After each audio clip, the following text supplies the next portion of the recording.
La nuit a toujours eu ce pouvoir étrange de révéler ce que le jour dissimule. Les routes désertes, les forêts étouffées de silence, les stations-service oubliées.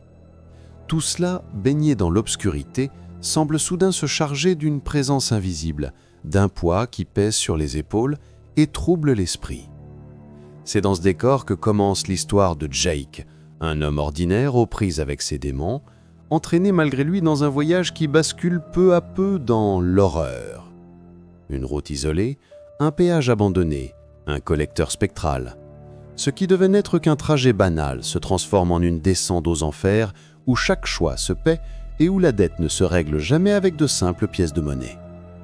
Avant de plonger dans ce récit glaçant, laissez-moi vous rappeler une chose. Si vous aimez les histoires d'horreur immersives, intenses et inoubliables, abonnez-vous dès maintenant à la chaîne Nuit d'horreur. Car ce que vous allez entendre n'est qu'une des nombreuses histoires vraies ou inspirées de témoignages qui peuplent nos nuits et qui ne demandent qu'à vous hanter. Je m'appelle Jake, j'ai 35 ans et je travaille comme chauffeur-livreur pour une société de logistique installée à Bakersfield. Rien de glorieux. La plupart du temps, je conduis la nuit, transportant des cargaisons à travers la Californie jusque dans le Nevada.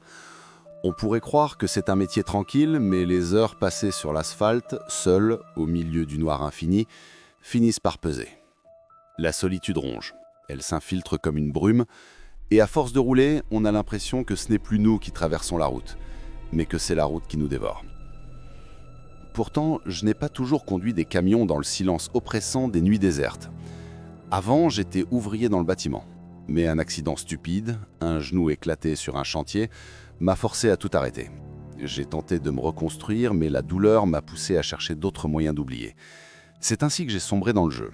D'abord de petites mises, puis des parties plus grosses. À chaque victoire, l'adrénaline me donnait l'impression de respirer à nouveau. À chaque défaite, c'était une chute plus brutale que la précédente.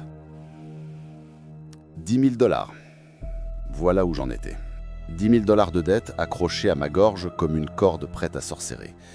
Et les hommes à qui je devais cette somme, disons simplement que ce n'étaient pas des types avec lesquels on négociait. Alors j'ai pris tous les trajets qu'on proposait. Longs, fatigants, risqués, peu importe.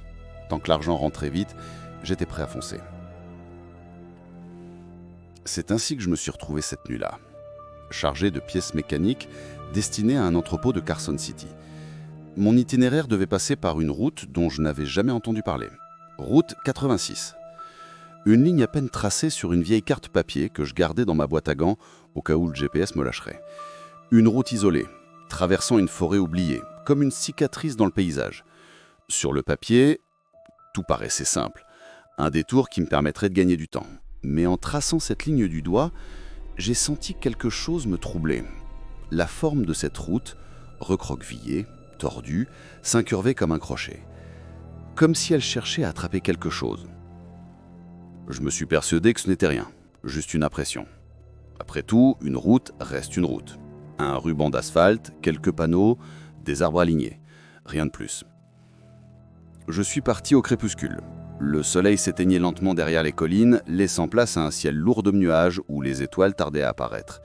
Sur le siège passager, un simple sandwich, préparé à la hâte, dinde, moutarde, pain blanc. Une maigre compagnie face au poids de mes dettes.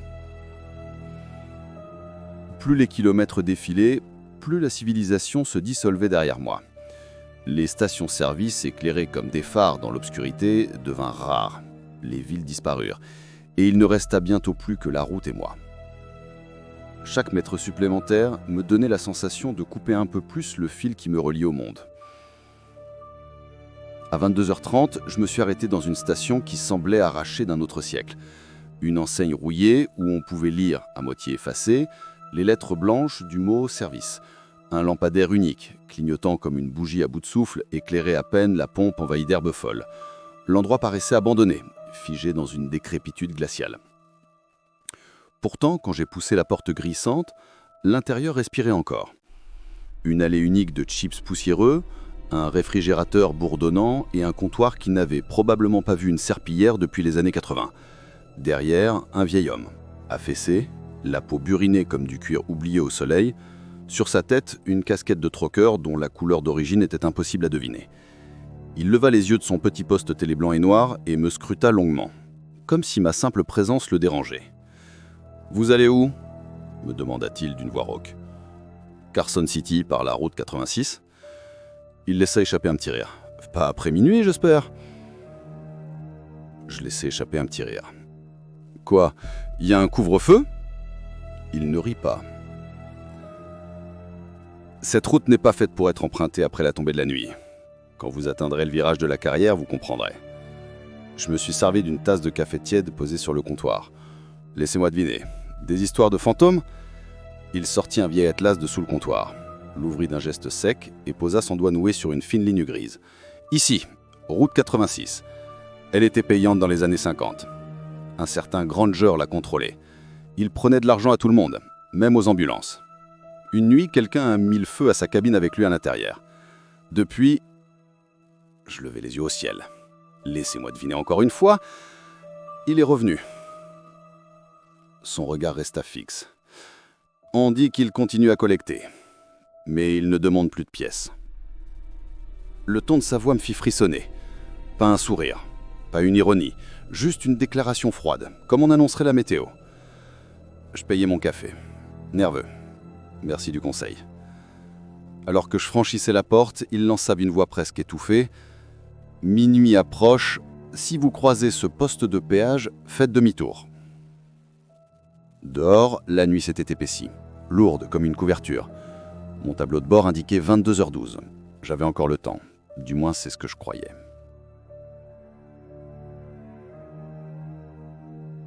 De retour dans mon camion, j'ai secoué la tête pour chasser les paroles du vieil homme.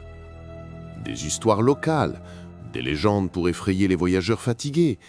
Chaque petite ville en avait. Pourtant, en posant mes mains sur le volant, je ne pus m'empêcher de jeter un œil à l'horloge du tableau de bord. 23h12. Encore 3/4 d'heure avant minuit. Large, me dis-je.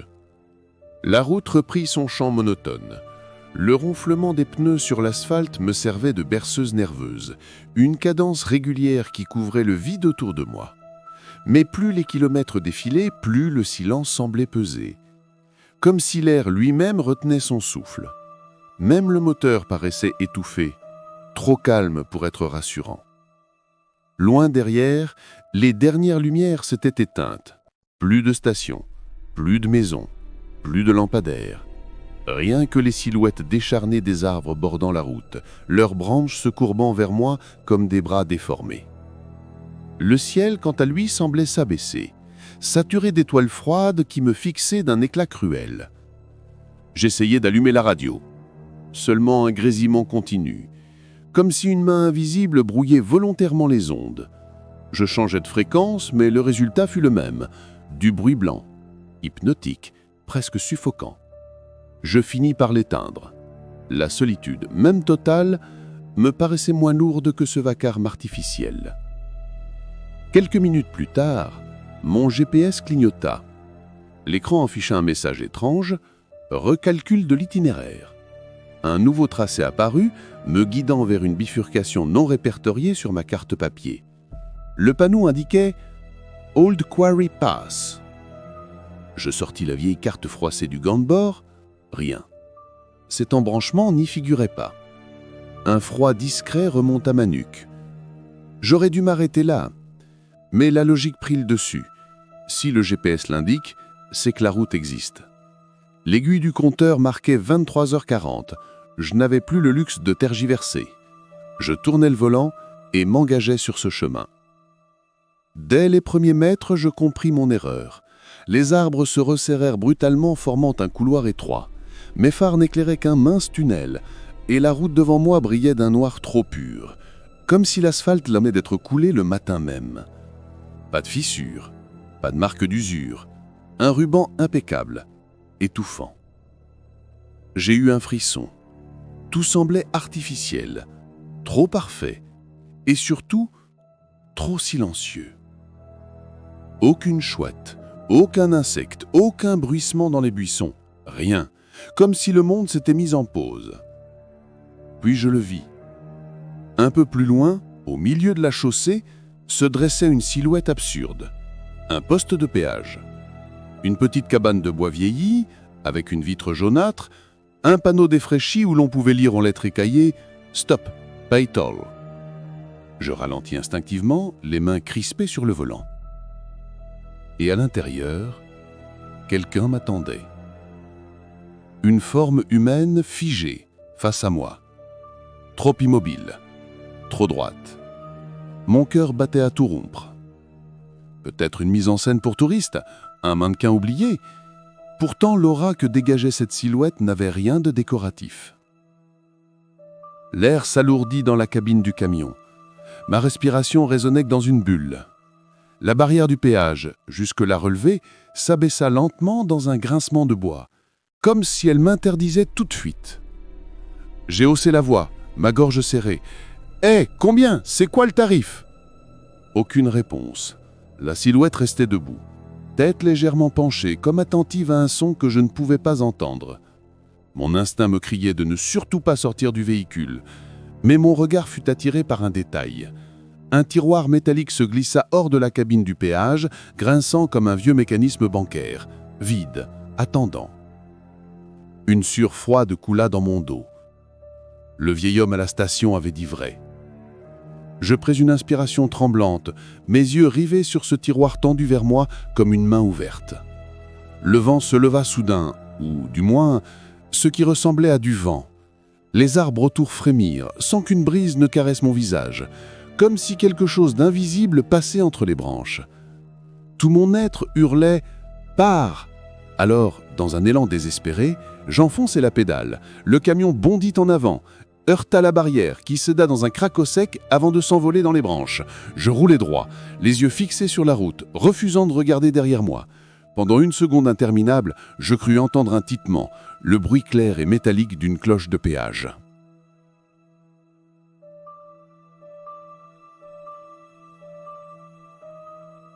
Le camion s'élança dans la nuit, mes mains crispées sur le volant comme si lâcher prise signifiait la mort. Mon cœur battait si fort qu'il couvrait presque le grondement du moteur. La barrière brisée gisait déjà derrière moi, mais la sensation d'être observé persistait.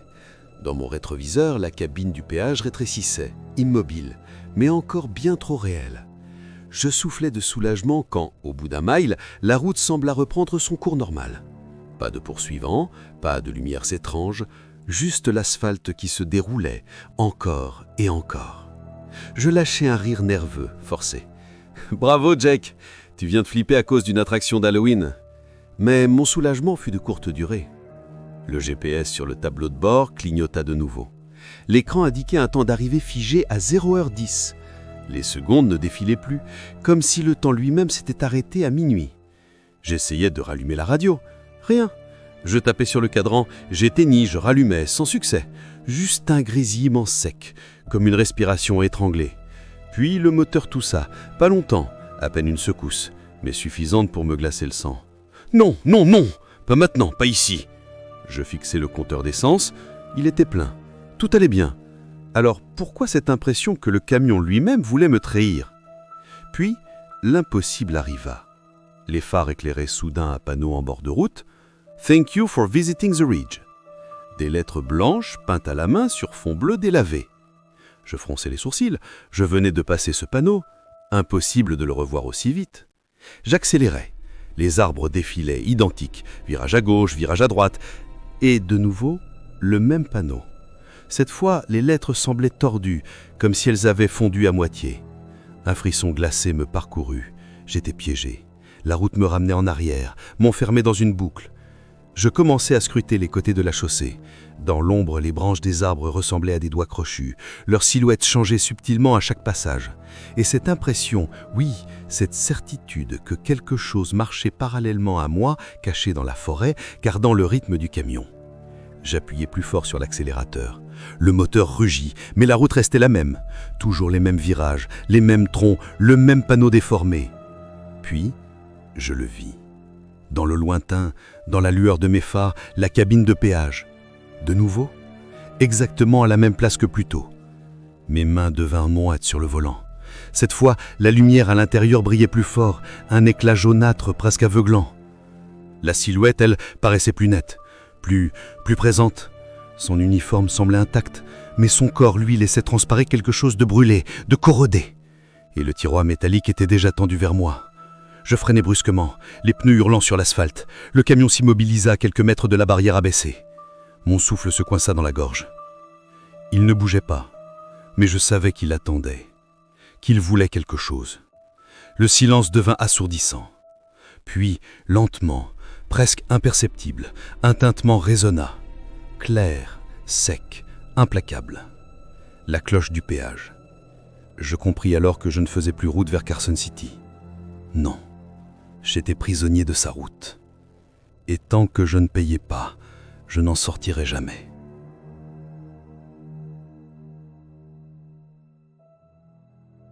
La cabine du péage se dressait devant moi, ses vitres sales illuminées par une clarté malsaine. Le tiroir métallique était toujours tendu, comme une langue de fer réclamant sa part. Mon cœur battait si fort que mes côtes en vibraient.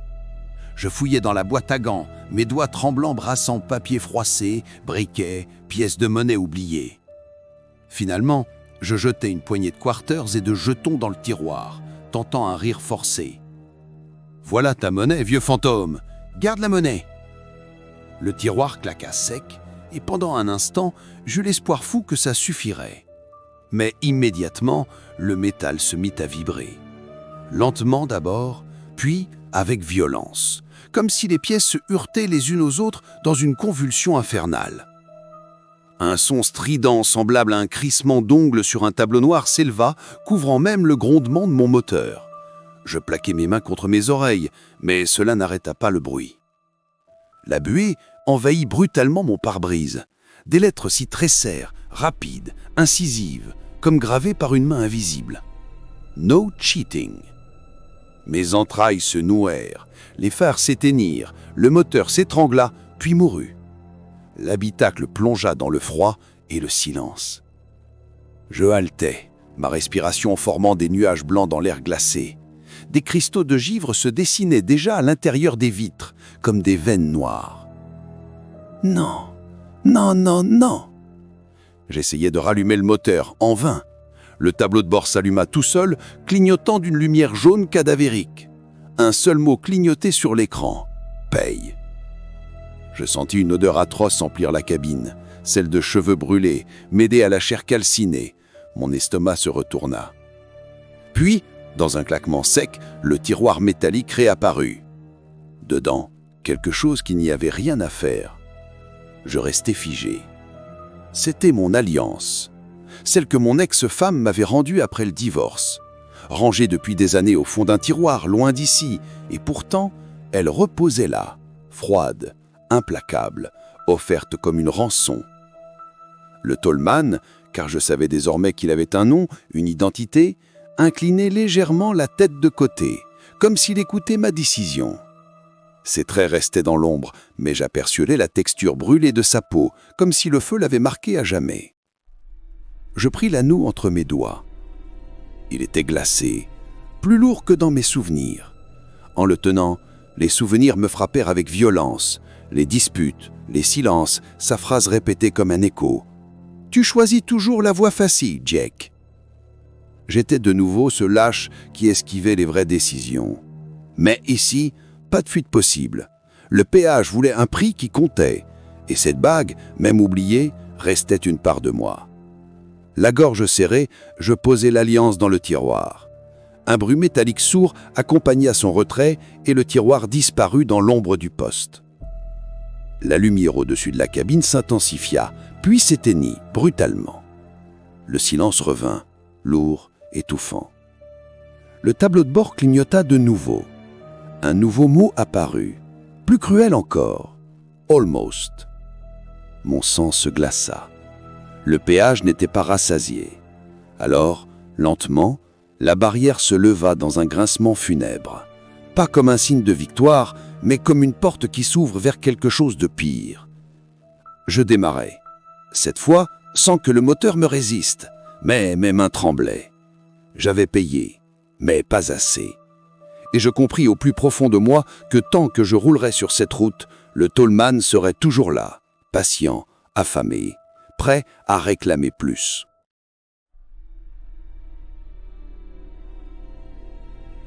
Le camion roula de nouveau, avalant l'asphalte comme si rien ne s'était passé. Mais je savais que c'était faux. Chaque vibration du moteur semblait désormais rythmée par un battement étranger, comme si une autre présence partageait la cabine avec moi. Je jetai un coup d'œil rapide à mes mains crispées sur le volant et faillis déraper. Mon auriculaire gauche était nu. Pas seulement débarrassé de son alliance, mon ongle avait disparu. Arraché sans douleur, sans sang, comme s'il n'avait jamais existé. La chair lisse à sa place me donna la nausée. « Bordel, qu'est-ce que tu m'as fait ?» murmurai-je. Un grésillement s'éleva soudain de l'autoradio mort depuis des kilomètres. Un souffle, puis une voix étouffée, rauque, comme venue d'un puits. « Mais... » Je claquai la radio d'un geste paniqué. Le bruit cessa, mais le mot continuait à résonner dans ma tête. La route s'étendait devant moi, toujours identique, oppressante. Les arbres se rapprochaient, leurs branches frottant presque contre la carrosserie. L'air refroidit à vue d'œil. Bientôt, ma respiration formait de petits nuages blancs dans la cabine. Le froid me mordait les os, me faisant trembler de tout mon corps. Un bruit sec me fit sursauter. Bang, bang, bang! 3 coups nets résonnaient sur le toit du camion. Je levai les yeux, la gorge serrée. Non. Je stoppai net le véhicule. Le silence revint. Armé de ma lampe torche, je sortis lentement, mes bottes crissant sur l'asphalte gelé. Le faisceau balaya la carrosserie. Rien. Pas une trace. Pas un animal. Seulement l'odeur métallique, âcre, de quelque chose de brûlé. Quand je revins m'asseoir derrière le volant, mes doigts se figèrent. Le tiroir était là, de nouveau, cette fois vide, mais vibrant légèrement comme impatient. « Qu'est-ce que tu veux encore ?» hurlai-je, la voix brisée. Pas de réponse, seulement le souffle froid qui me glaçait les os. Je posai mes 2 mains sur le volant, priant pour que le cauchemar cesse, mais je sentis alors une différence. Mon auriculaire gauche, la marque du prix payé. Je compris que chaque offrande m'arrachait un morceau de moi. Des objets, des souvenirs, des fragments physiques. Le tolman ne se contentait pas d'argent. Il voulait ma vie, morcelée, morceau après morceau. Je redémarrais, les yeux rivés sur la route. Mais partout des signes apparaissaient. Un panneau, « Debt must be settled ». Un autre, « No exit ». Des mots tracés dans la typographie banale des routes américaines, mais qui me transperçaient comme des condamnations. La forêt elle-même semblait chuchoter mon nom. Pas dans ma tête, pas dans mes souvenirs, non. Depuis la banquette arrière, là où personne ne devait se trouver. Je refusais de me retourner. Je roulais, encore et encore, mais la route me renvoyait toujours au même endroit, la cabine du péage, et lui, immobile, patient, brûlé, mais debout, attendant mon prochaine offrande.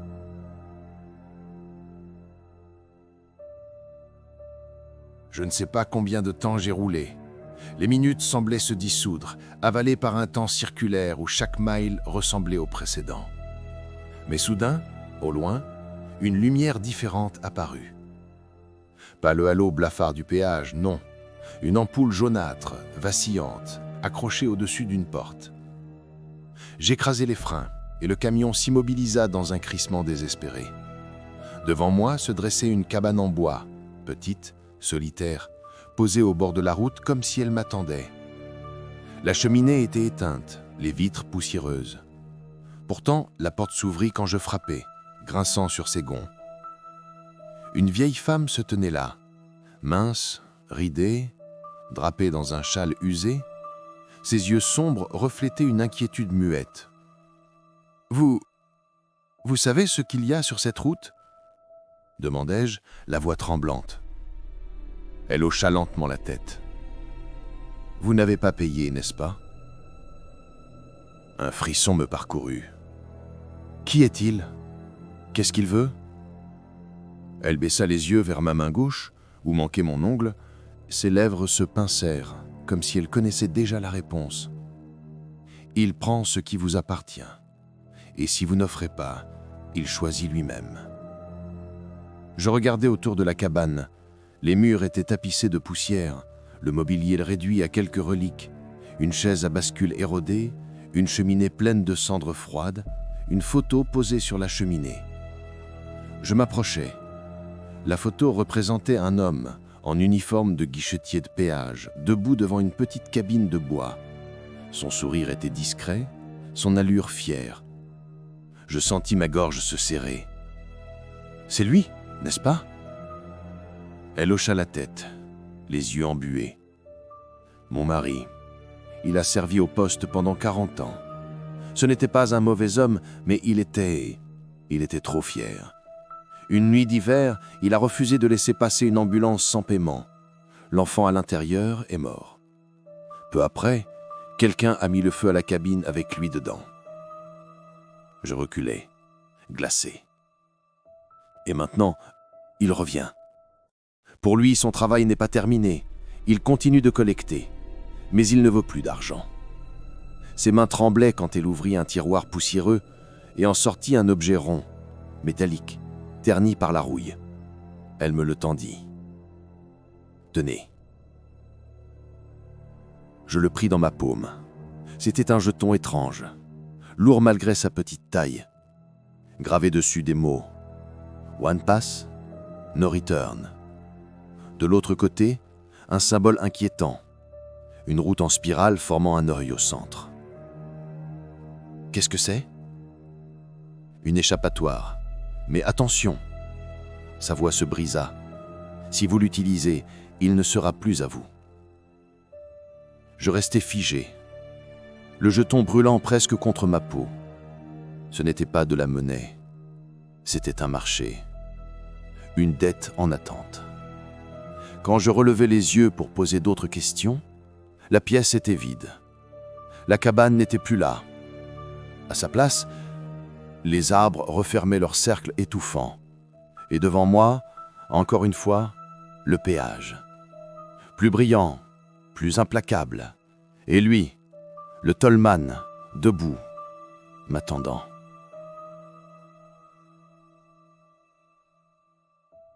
Je sortis du camion, le jeton serré dans ma main comme une pierre brûlante.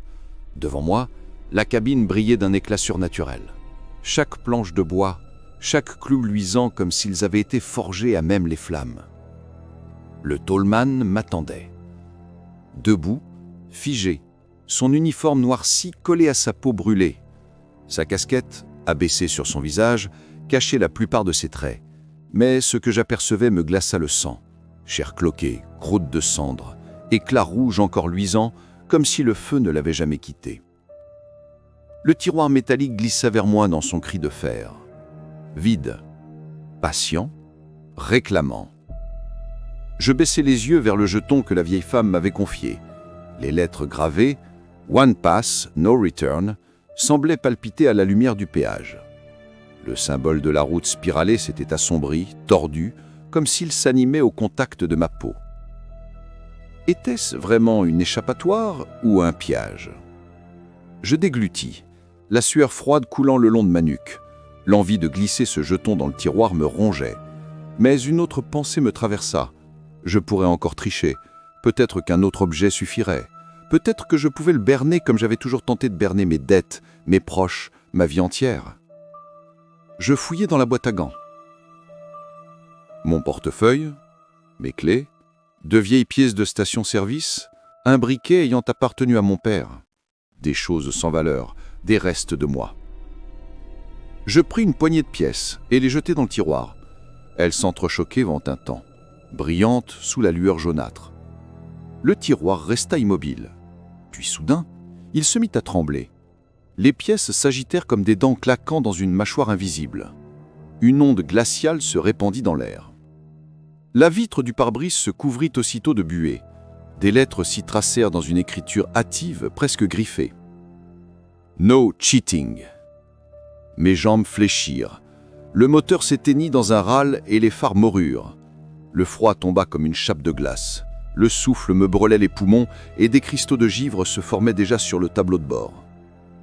Dans le silence, un craquement sec résonna. Le tiroir revint vers moi, mais cette fois, il n'était pas vide. Dedans reposait l'alliance de mon mariage, l'anneau que mon ex-femme m'avait rendu.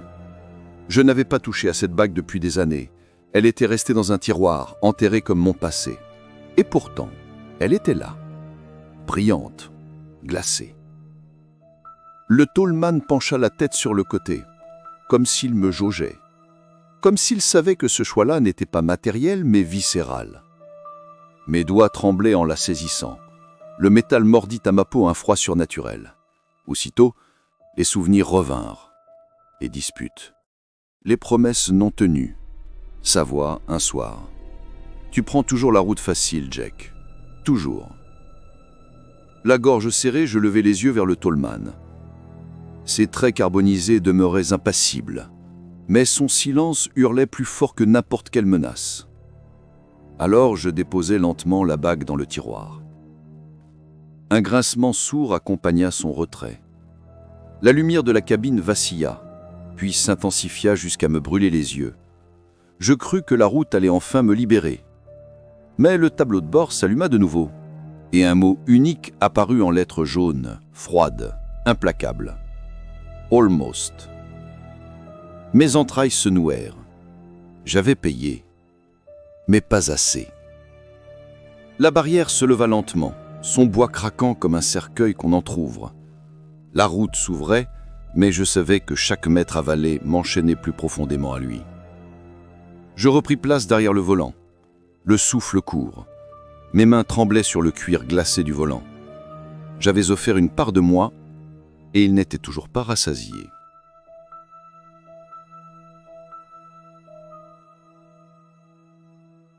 La barrière s'était levée, mais je savais que ce n'était pas une délivrance. C'était une invitation, une promesse empoisonnée. Je démarrai le camion, les mains moites sur le volant, et roulai droit dans cette nuit sans fin. Derrière moi, le péage disparut dans l'ombre.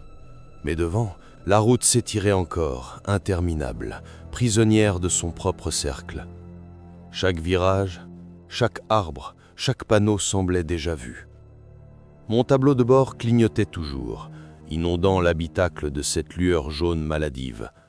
Le mot « almost » pulsait doucement, comme un cœur étranger battant dans la carcasse du camion. Chaque pulsation résonnait dans ma poitrine, me broyant les côtes. Chaque pulsation me murmurait « pas encore, mais bientôt ».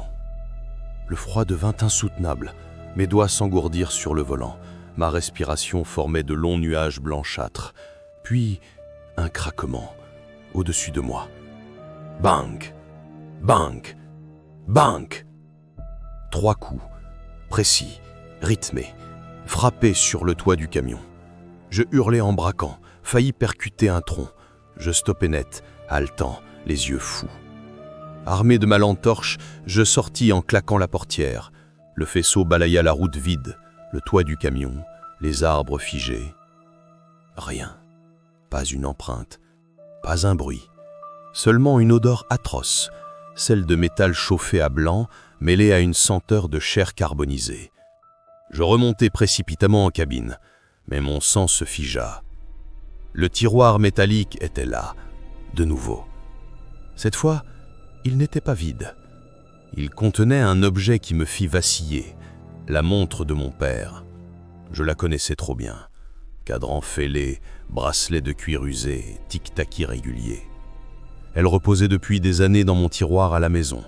Pourtant, elle battait ici, maintenant, dans le tiroir du tallman. Je la prise. Elle était glacée, si froide que mes doigts me brûlaient presque.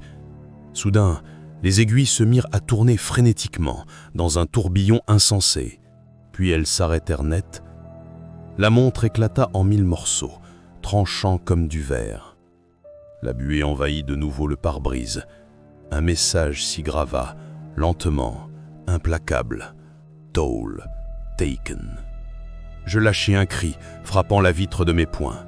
Mais quand je relevai les yeux, il était là. Le tallman, debout sur le bord de la route, plus proche qu'il ne l'avait jamais été. Son uniforme brûlé collait à sa peau calcinée. Ses bras pendaient le long de son corps immobile. Son visage, à moitié dissimulé par la casquette, laissait entrevoir une mâchoire fondue, des lambeaux de chair figés dans la douleur éternelle des flammes.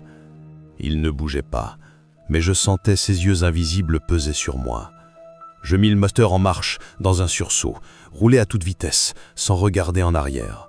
Pourtant, à chaque virage, j'étais persuadé qu'il serait là, debout, toujours plus près. Et puis, le décor changea. Les arbres se firent plus secs, leurs branches plus fines, comme des doigts squelettiques griffant le ciel. Les panneaux se succédaient, distordus, affichant des mots impossibles. Debt unpaid, no exit, pay or burn. Je serrais le volant à me blanchir les phalanges. La sueur glacée coulait dans mon dos. Et soudain, au loin, une nouvelle lumière. Pas la lueur jaunâtre du péage, une silhouette plus massive, plus sombre, une grange abandonnée, effondrée sur elle-même, mais dont les portes entr'ouvertes laissaient filtrer une faible clarté. Le camion ralentit de lui-même, comme attiré. Mon pied écrasait l'accélérateur, mais la vitesse tombait inexorable, jusqu'à s'arrêter pile devant cette grange fatiguée. Je n'avais plus le choix. J'ouvris la portière, descendis dans le froid mordant et m'approchai, chaque pas résonnant comme une condamnation. À l'intérieur, la lumière révélait des piles de vieux objets rouillés, panneaux de signalisation, lampes de péage brisées, tiroirs métalliques tordus, tous alignés comme des vestiges d'une route oubliée. Et au fond, au centre, m'attendait quelque chose. Une seconde cabine de péage, plus ancienne, rongée par le temps, dépourvue de vitres et de toits. Pas une construction, une excroissance, comme si elle avait poussé de la terre même. Et déjà, le tiroir métallique s'avançait vers moi, grinçant avec lenteur. Vide, attendant. Je serrais le jeton dans ma main. C'était ça, ou quoi? La fin? La disparition? Le mot « almost » pulsait toujours sur mon tableau de bord, et je savais que bientôt, il disparaîtrait pour laisser place à un dernier message, le prix ultime. Le tiroir métallique était là, sorti de la cabine dévorée par le temps, attendant. Il vibrait doucement, comme un battement de cœur étranger. Le froid me traversait les os, mes doigts engourdis serraient encore le jeton rouillé que la vieille femme m'avait remis. Je levai les yeux. Le tallman se tenait à quelques mètres, plus près que jamais. Sa silhouette immense emplissait la grange de son ombre. Il ne bougeait pas, mais son silence hurlait. Ses chairs brouillées luisaient par endroits comme des braises mal éteintes, et sa casquette baissée cachait son regard. Pourtant, je savais qu'il me fixait. Je baissai les yeux vers le jeton. Les lettres « One Pass, No Return » s'étaient presque effacées, rongées par une rouille sombre. Le symbole de l'œil spiralé semblait m'observer, vivant, impatient. Mais au fond de moi, je savais. La vieille femme me l'avait dit. Ce que vous donnez doit être à vous, pas emprunté, pas sans valeur. Le tiroir voulait un sacrifice qui me définissait, pas des babioles, pas des restes, mais moi. Je fouillai mes poches, pris mon portefeuille, mes clés, mon briquet, je les déposai dans le tiroir. Rien. Il resta ouvert, implacable. Alors mes yeux se posèrent sur ma main gauche, sur mon doigt nu marqué par l'absence, sur ma paume, encore frissonnante d'avoir perdu la montre de mon père. Et une pensée glaciale me traversa. Et si ce qu'il voulait, c'était moi, entier. Mon souffle devint saccadé.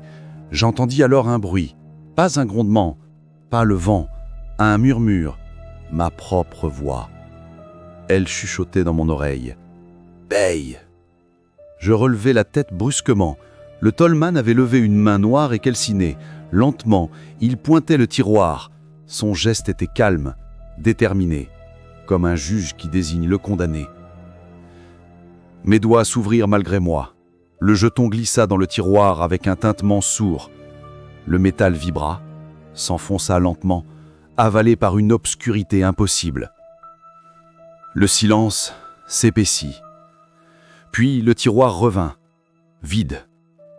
Je crus avoir échoué, mais une sensation étrange me parcourut.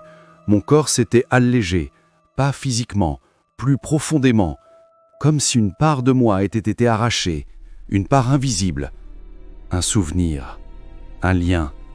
Je fouillai mes poches, pris mon portefeuille, mes clés, mon briquet, je les déposai dans le tiroir. Rien. Il resta ouvert, implacable. Alors mes yeux se posaient sur ma main gauche, sur mon doigt nu, marqué par l'absence, sur ma paume, encore frissonnante d'avoir perdu la montre de mon père. Et une pensée glaciale me traversa. Et si ce qu'il voulait, c'était moi, entier. Mon souffle devint saccadé. J'entendis alors un bruit, pas un grondement, pas le vent, un murmure. Ma propre voix. Elle chuchotait dans mon oreille. Paye. Je relevai la tête brusquement. Le tallman avait levé une main noire et calcinée. Lentement, il pointait le tiroir. Son geste était calme, déterminé, comme un juge qui désigne le condamné. Mes doigts s'ouvrirent malgré moi. Le jeton glissa dans le tiroir avec un tintement sourd. Le métal vibra, s'enfonça lentement, avalé par une obscurité impossible. Le silence s'épaissit. Puis le tiroir revint, vide. Je crus avoir échoué, mais une sensation étrange me parcourut. Mon corps s'était allégé, pas physiquement, plus profondément, comme si une part de moi était été arrachée, une part invisible, un souvenir, un lien. Je fouillai dans ma mémoire, et je compris. Le visage de mon père, ses traits, ses rires, tout cela avait disparu. Il ne restait qu'une silhouette floue, une absence béante dans ma mémoire. Le tallman venait de prendre mon souvenir le plus précieux. Je tombai à genoux, le souffle court. Des larmes chaudes coulèrent sur mes joues malgré le froid glacial. Je voulais hurler, mais aucun son ne sortit. Alors, la cabine vibra, ses planches craquèrent, et le tableau de bord de mon camion s'alluma dehors. Le mot « almost » clignota une dernière fois, avant de disparaître. Puis un nouveau mot apparut, en lettres jaunes, froides et définitives. « Paid ». La barrière invisible, que je ne voyais pas, se leva dans un grincement. Le tallman inclina légèrement la tête comme s'il me saluait. Puis il recula lentement dans l'ombre, disparaissant dans la grange qui s'effondra aussitôt derrière lui, avalée par la nuit. Je titubais jusqu'à mon camion, les mains tremblantes. Je n'avais plus de force, mais le moteur redémarra, et pour la première fois depuis des heures, la route devant moi semblait différente, plus réelle. Je roulais, les yeux embués, le cœur vidé. Je savais que j'étais libre. Mais à quel prix ? Je n'avais pas seulement payé avec des objets, j'avais payé avec ma mémoire. Et le pire, c'est que je savais que ce vide resterait en moi pour toujours. La route s'ouvrit enfin. Les arbres s'écartèrent, laissant place à des clôtures métalliques et à des panneaux routiers normaux. Des panneaux vrais, avec des noms de villes que je connaissais. J'aperçus enfin une borne. Carson City, 18 miles. Mes mains se crispèrent sur le volant. Des sanglots incontrôlables montèrent en moi. J'étais libre. J'avais survécu, mais pas entier. Je garai le camion sur le bas-côté, éteignis le moteur et laissai ma tête tomber contre le volant. Mon téléphone vibra dans le porte-gobelet. Une pluie de notifications surgit à l'écran. Message en attente, signal retrouvé. Le monde extérieur m'avait repris, mais j'avais laissé une part de moi derrière. Lorsque je livrai finalement la cargaison, l'homme qui me reçut signa d'un geste distrait, sans même me regarder. J'étais invisible. Peut-être l'avais-je toujours été.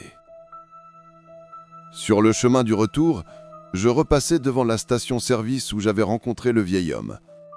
Fermée, planches sur les vitres, rouille sur les pompes, comme si elle avait été abandonnée depuis des années, comme si elle n'avait jamais existé. Aujourd'hui encore, je continue de conduire. Je ne joue plus, je n'ose plus. Chaque route trop sombre, chaque raccourci trop prometteur, je les évite. Mais parfois, tard dans la nuit, quand le silence devient trop lourd, je crois voir une silhouette figée entre les arbres, une casquette abaissée, immobile, attendant. Alors j'appuie sur l'accélérateur. Je ne regarde pas en arrière. Je ne m'arrête jamais. Et surtout, je ne prends plus jamais de raccourcis.